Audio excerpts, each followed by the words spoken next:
Bueno, entonces, la idea es que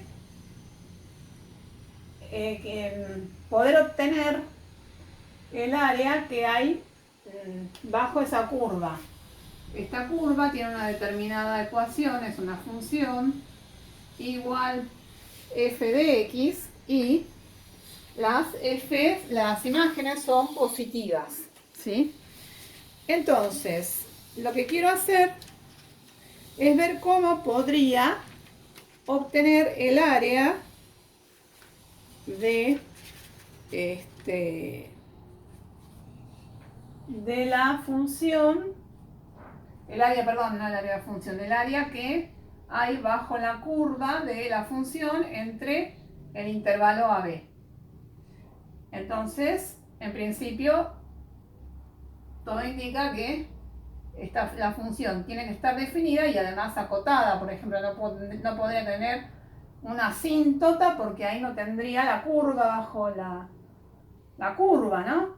Bueno, entonces lo que hago es, lo que puedo hacer es lo que siempre se hizo tratando de obtener un área en una figura cuyos lados o algunos de sus lados son curvos, ¿sí? Que tampoco son perfectamente circulares. Entonces, ¿cómo hago? Digo, bueno, ¿cómo hago para obtener un área que tiene algún lado curvo? De lo cual por lo menos conozco la expresión de la función, conozco f de x. Y hacemos y recurrimos, ¿a qué recurrimos? A figuras de las cuales nosotros conocemos el área. Y nosotros conocemos el área de los polígonos, ¿sí? Entonces la idea es dividir. Yo digo, bueno, a ver, entonces si yo divido en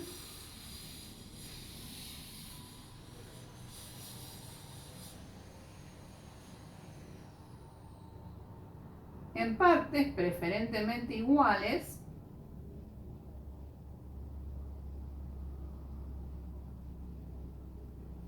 bueno, ya no estoy muy canchera con el marcador. Bueno, entonces digo, bueno, esperen que voy a agarrar mi pseudo regla para hacerlo un poco más prolijo.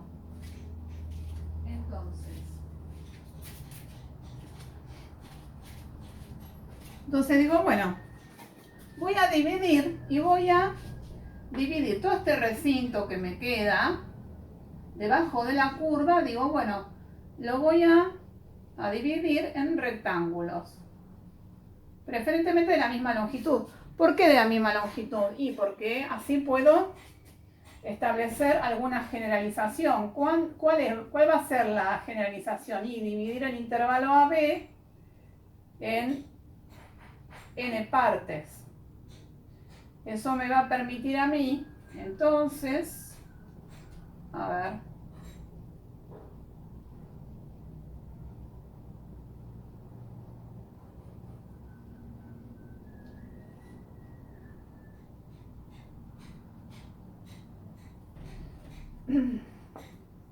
eso me va a permitir a mí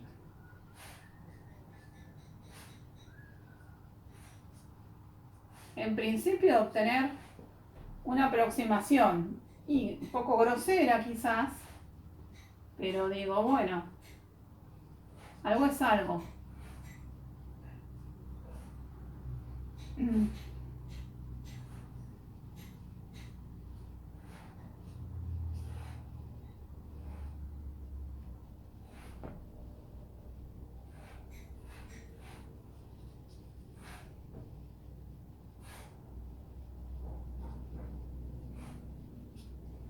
Bueno,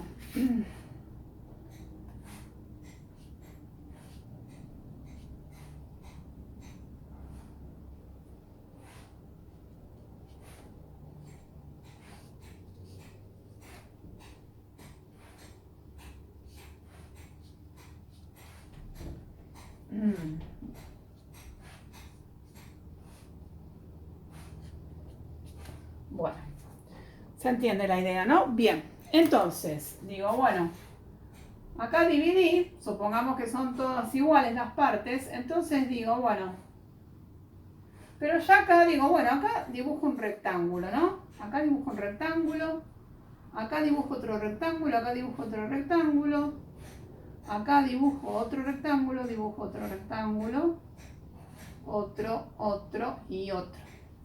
Pero entonces veo que puedo hacer dos aproximaciones, una por defecto que fue la que puse acá, ¿sí?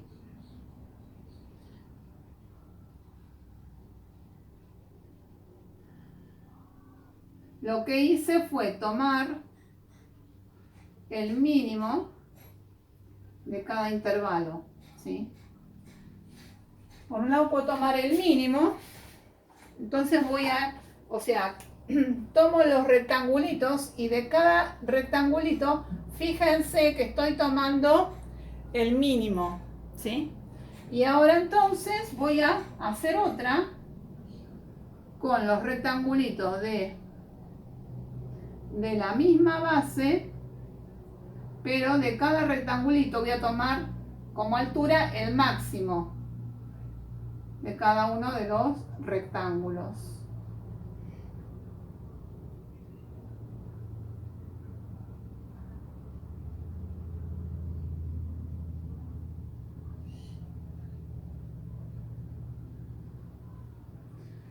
¿Sí? Entonces, voy a tener un área dada por defecto y otra área dada por exceso, ¿sí? Una por defecto y otra por exceso. Bien. ¿Sí? Entonces, digo, bueno, yo acá al intervalo AB lo dividí en n partes, ¿no? Y entonces todo parecería indicar que si lo divido en más partes, en un n mayor, ¿sí?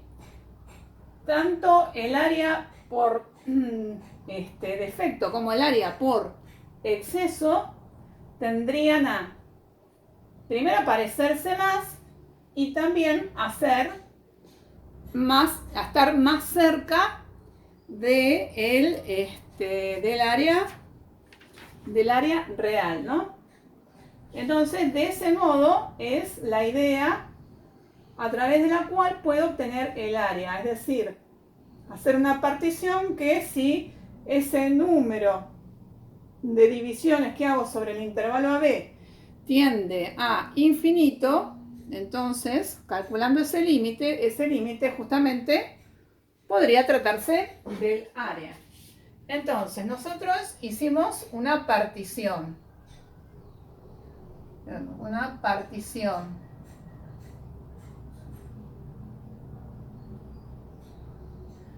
Hacemos una partición y acá podríamos llamarla P sub n, ¿no? Porque es una partición que hacemos del intervalo en n partes. Entonces, cada una de esos rectangulitos, de esos pequeños rectangulitos, todas las áreas es el producto de los mínimos por el ancho de el intervalo, ¿no? Por el ancho de cada una de estas divisiones, ¿no? Entonces, podríamos decir que por un lado tenemos una suma que es la suma inferior de la partición P, ¿sí? Y por el otro lado tendríamos la suma superior de la partición P. Entonces, la suma de la partición de la suma de la partición inferior sería la sumatoria de todas, del producto de que de los mínimos por la diferencia o sea, el ancho del intervalo, es decir, A menos B dividido N, que podríamos poner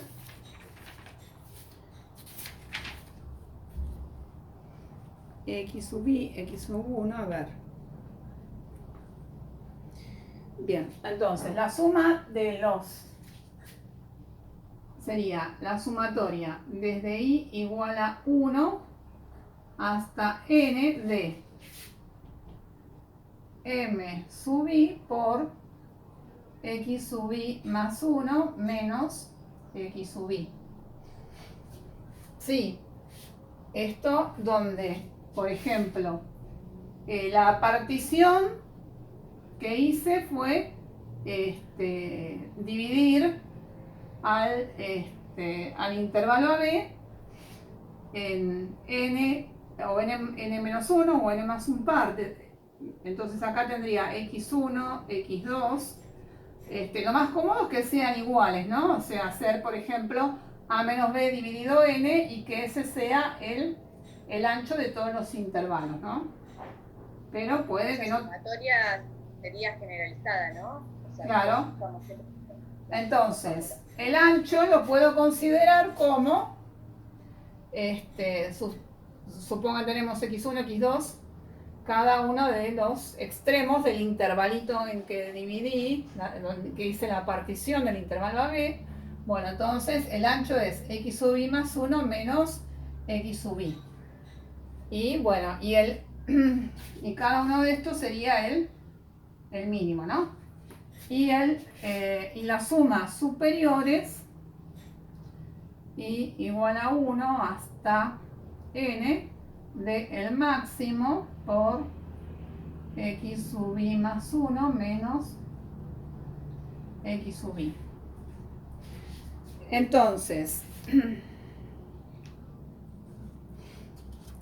esto nos lleva a...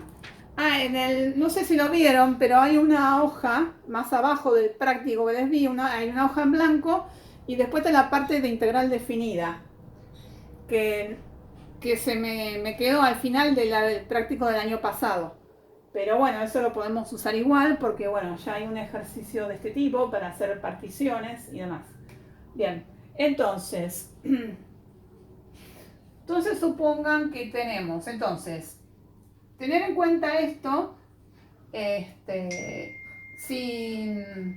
esto nos permite llegar a una serie de conclusiones. Si tenemos una partición, n, tenemos P sub n, ¿no? O sea, divido el intervalo AB en n partes. Y tenemos P',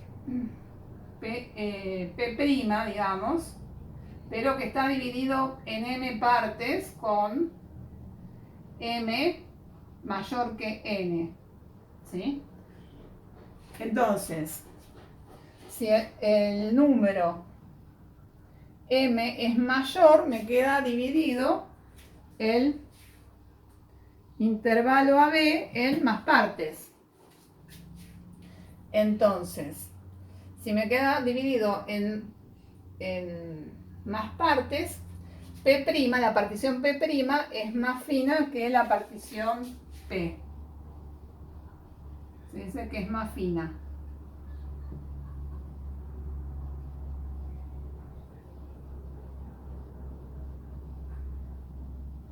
P' es más fina que P. Por lo tanto, si es más fina, ¿qué va a ocurrir? ¿Qué? Siempre va a ocurrir entonces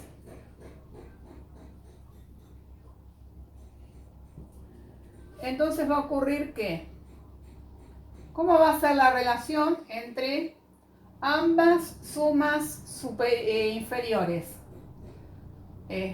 La suma inferior, en donde esté más, tengo menos divisiones, me va a dar menor que la suma que es más fina, que se va a acercar al área menor. Entonces va a pasar que S, la suma inferior, es menor o igual que S de P'. Eso por un lado. ¿Sí? O sea, si yo la divido en más partes, la suma inferior va a ser esta, va a ser mayor, ¿no? Por lo tanto, esta es menor, ¿no? Si la divido en más partes, me va a quedar mayor y más cerca de el área que hay bajo esa curva. Y por el otro lado, la suma SP, ¿qué va a suceder? Va a ser al revés, ¿no? La suma, cuando tengo más divisiones, va a ser mayor o igual. Pongo mayor o igual porque puede ser la función constante, ¿no? O en un tramo puede ser constante. La suma, entonces, no, superior no. Sí, bien, digo, la suma superior es mayor o igual que la suma de P'. ¿Sí? De la parte superior es al revés, ¿no? Cuanto menos divisiones tiene, más grosera es el área, ¿no? Bien. Y luego, también, otra cuestión que puedo anotar o ver es que cualquier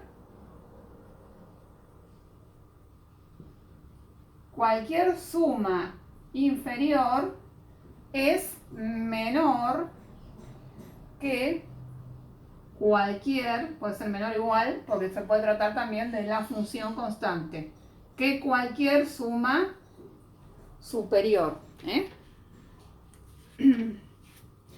Pero nunca una suma inferior no puede superar cualquier suma superior. Bien. Después. Bien.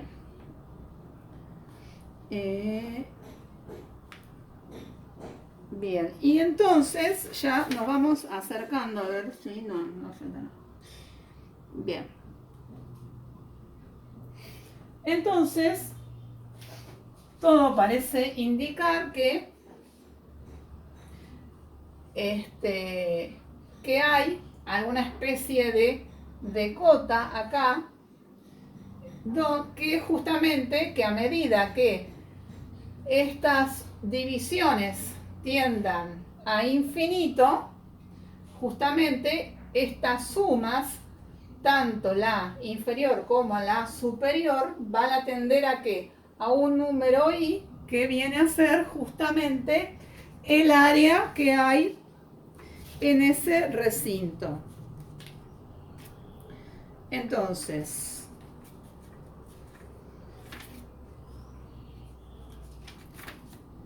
vamos a poner entonces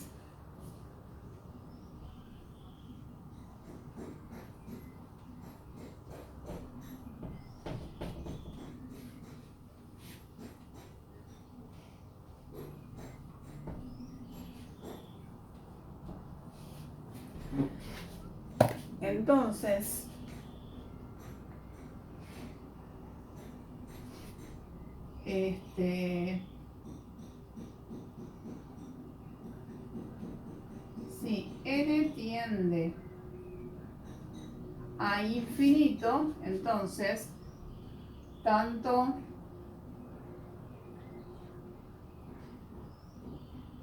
las sumas inferiores como las sumas superiores tienden a a un valor i, un valor real, ¿no? Y que es la integral definida.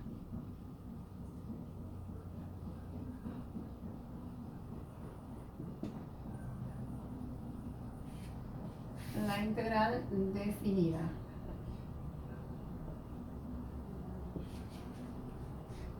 Bien, entonces, eso en principio. Entonces, vamos a...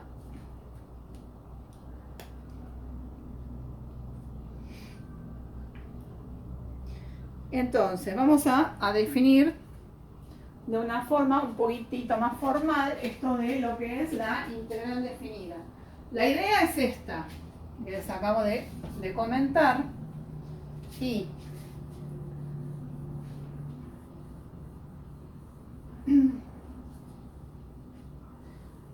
esta integral definida se llama integral de Riemann o integral según Riemann.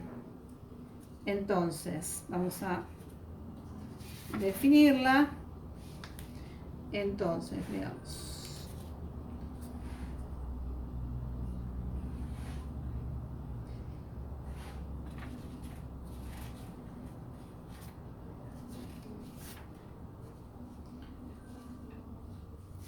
Bueno, entonces, integral según Riemann.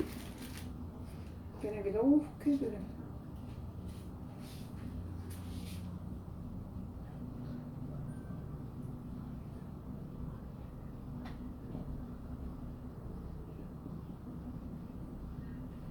Riemann, a ver cómo se escribía. Creo que MA. Integral de Riemann, creo que así, con 2N al final. Entonces, sí, Riemann, sí. Bien, entonces tenemos que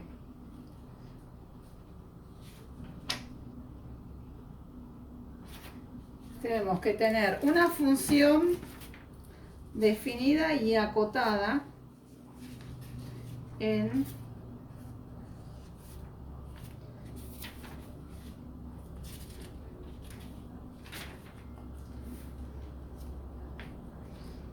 bien, tenemos entonces lo que habíamos visto antes de las sumas superiores e inferiores, que cualquier suma inferior es menor o igual que cualquier suma superior. La relación que hay entre una suma más fina que la otra. Y entonces y decimos que es integral de Riemann. Sí, bueno, no encuentro ahora, pero se lo voy a dar igual. Entonces, una función es integral de Riemann si tenemos una función f definida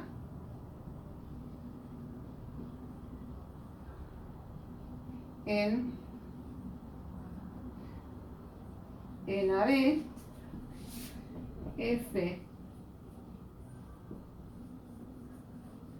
f acotada. Entonces, f es integrable si cualquier suma superior, existe para todo epsilon positivo, la diferencia entre cualquier suma superior menos cualquier suma inferior es menor que epsilon. Eso es lo que dice la integral según Riemann. Dicho modo, pero ahora no lo encuentro, pero bueno, no importa. Bien, bueno. Entonces, f acotada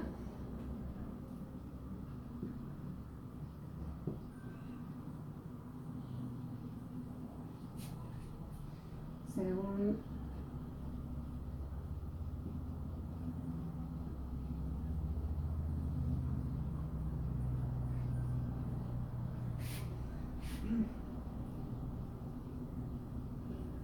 cualquier suma suma inferior, no, al revés, cualquier suma superior menos cualquier suma inferior es menor que epsilon, para todo epsilon positivo.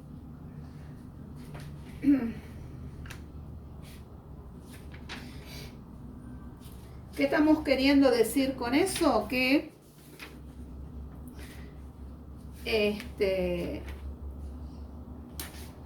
justamente que la integral va a existir si se da esta situación. Ustedes fíjense que justo el área, o sea, siempre cualquier suma superior menos cualquiera inferior siempre tiene un epsilon de diferencia. ¿Y en qué momento van a coincidir? Van a coincidir en cuanto, porque estos no llegan a coincidir, o sea, esto es un límite tanto para las sumas superiores como para las sumas inferiores. Es cuando el número n en que divido el intervalo AB tiende a infinito, ¿sí? Entonces fíjense que esto es ni más ni menos que una definición de límite, ¿eh? Entonces, esta sería la definición de cuando una función es integrable. Es decir, que los requisitos como para que una función sea integrable no son tan estrictos como las otras características de las funciones. Es decir, por ejemplo, para que una función sea continua, ¿vieron? Para que una función continua necesito que se den las tres condiciones de continuidad.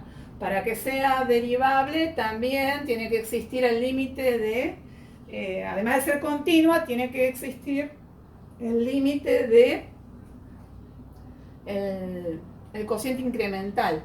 Bueno, para que sea una función integrable, por ejemplo, lo que pido es que esté acotada y que esté definida en ese intervalo. Esto quiere decir entonces que no hace falta que la función sea continua ni derivable. Tal es el ejemplo de, por ejemplo, si tengo una función que no es continua, supongan ustedes tengo algo así, entonces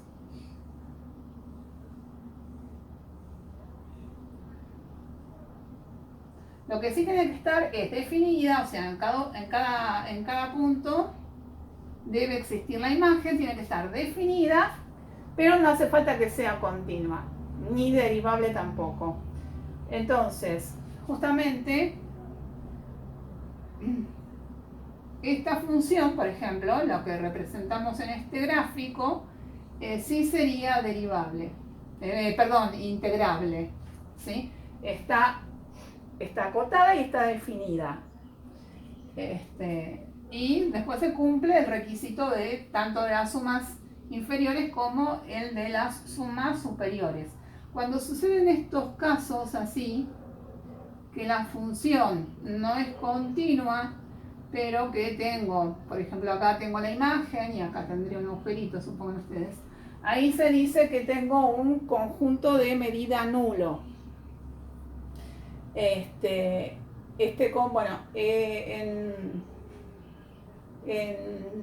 En una variable se da de esta manera. Por ejemplo, después el año que viene, cuando vean complemento de cálculo, este conjunto de medida nulo puede ser todo un plano, ¿sí? Entonces, en ese caso la función entonces es integrable. Bien. Entonces, supongan ustedes, ahora vamos a ver ciertas características de la integral.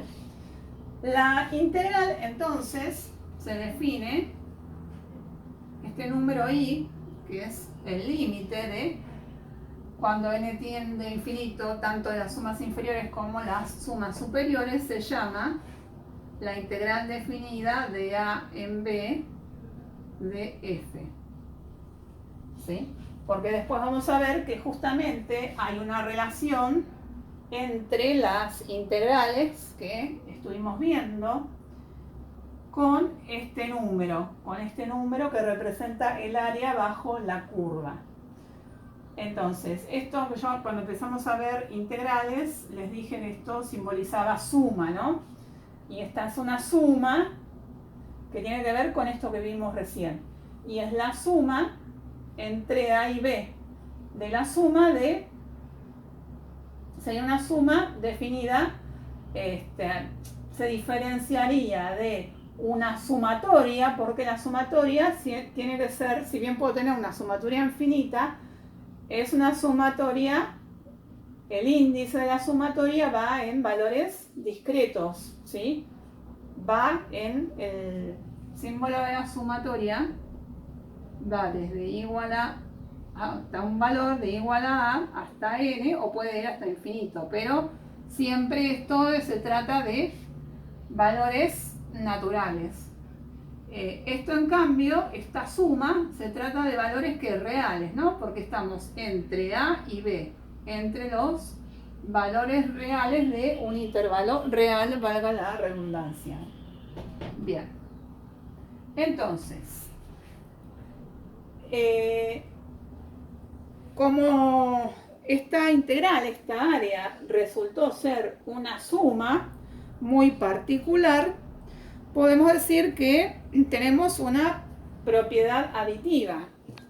Quiere decir que si tenemos, por ejemplo, en este caso, o en el caso de una función continua, podemos separar, por ejemplo, acá tenemos la integral entre A y C de f, la podemos disociar, de acuerdo a la propiedad disociativa de la suma. Lo puedo separar entre la integral de A en B de f más la integral de B en C de f. ¿Sí?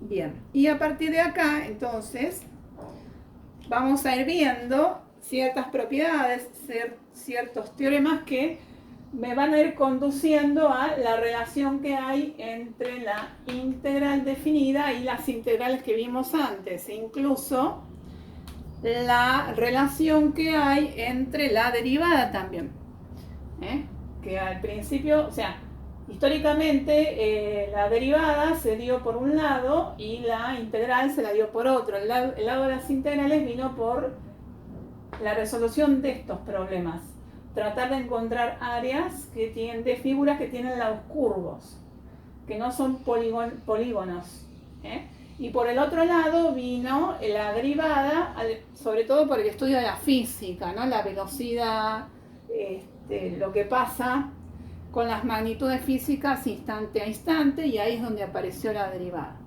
Pero tienen un punto de convergencia que lo vamos a ir viendo de a poco esto, y vamos a ver en dónde se relacionan. Bien, entonces, para esto tenemos que ver el teorema del valor medio, pero ahora del cálculo integral.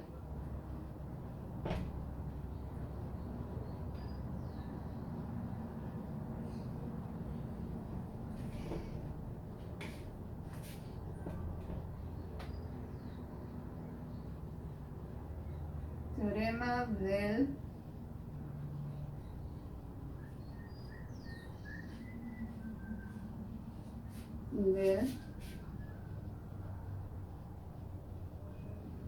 integral. Bueno, a ver, un toquecín les bajo. Ahí, bien. Entonces es el teorema de el cálculo integral. Pero esto se aplica a funciones continuas, ¿sí?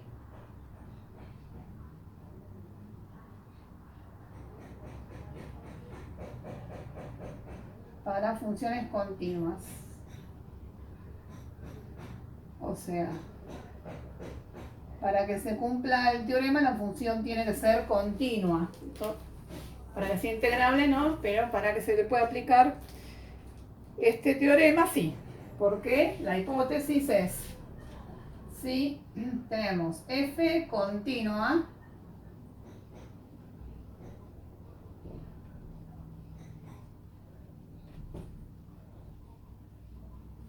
f continua en el cerrado,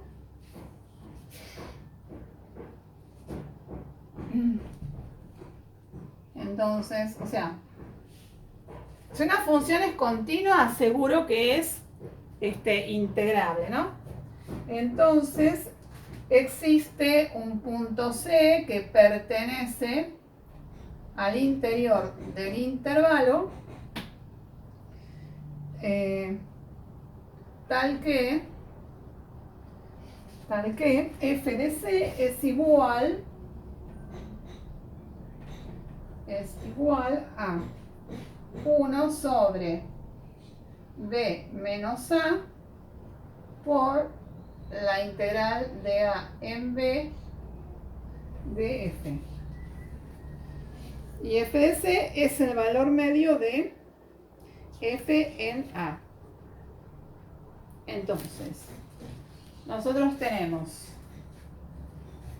la demostración es bastante sencilla, porque nosotros tenemos, de acuerdo a lo que vimos de integral, cuando vimos esto de las particiones, seguro va a resultar que nosotros tenemos la función acá, ¿no?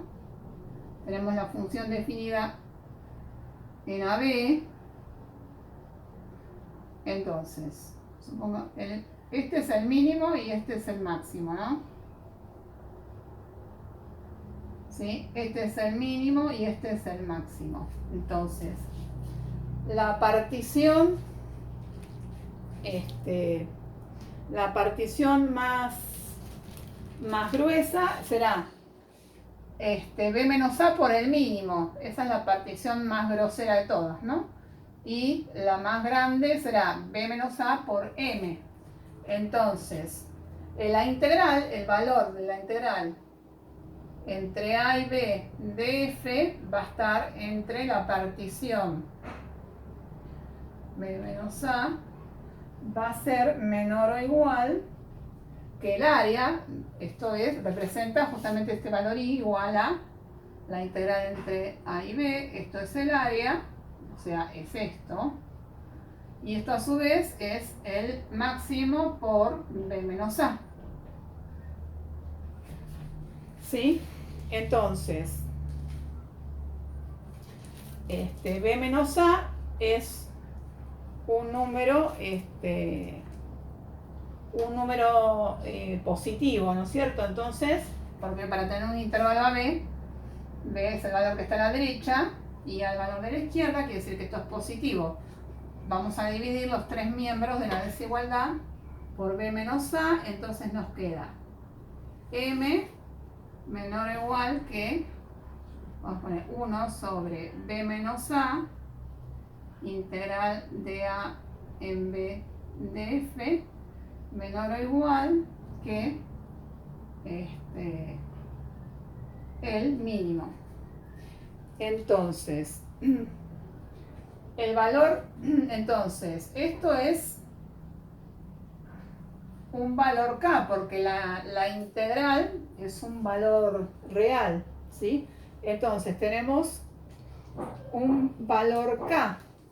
Entonces, quiere decir que M menor o igual que K menor o igual que M. Y entonces, por el teorema del valor intermedio, estaba hablando sola.